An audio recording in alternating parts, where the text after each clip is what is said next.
بجلیګر صاحب وایي چېرته لاړلو یو عالم سره میلاو شو د عالم یې ډېر ادب احترام وکړو پخواني علماو خو به ډېر ادبناک وو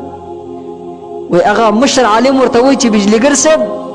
د شپې درته دعا وکم او که د ورځې درته دعا وکم وایي بجلیګر صاحب ډېر هوښیار ورته وایي چې باباجي شپې دعا راته وکړه د ورځې دعا راته مه کوه الله اکبر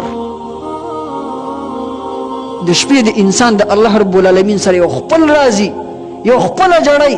علامه ابن قیم جوزی رحمه الله وایي د شپې د رب ذوالجلال سره داسې رابطه جوړه کوي لکه څنګه چې یو ماشوم د مور او پلار نه غوښتنه کوي چې بابا جانه ما ته به 10 روپۍ راکې او که نه راکې ورته ژاړي په ځمکه ورته رغړي وایي دقه کاتې د الله رب العالمین سره په شپې کې جوړې کوي والله العظیم وایي تاسو به د ژوند خوند وګورئ تاسو به د ایمان خوند وګورئ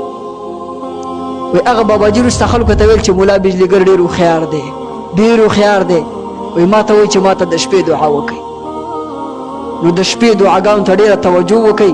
د شپې د الله رب العالمین دعاګانې غواړئ به که نه انشاءالله الله رب العالمین دې په دې ټولو خبرو باندې عمل کولو توفیق را نصیب کړي الله رب العالمین دې زموږ خاتمه په ایمان کړي وصلی الله تعالی علی خیر خلقه محمد و آله و اصحابه اجمعین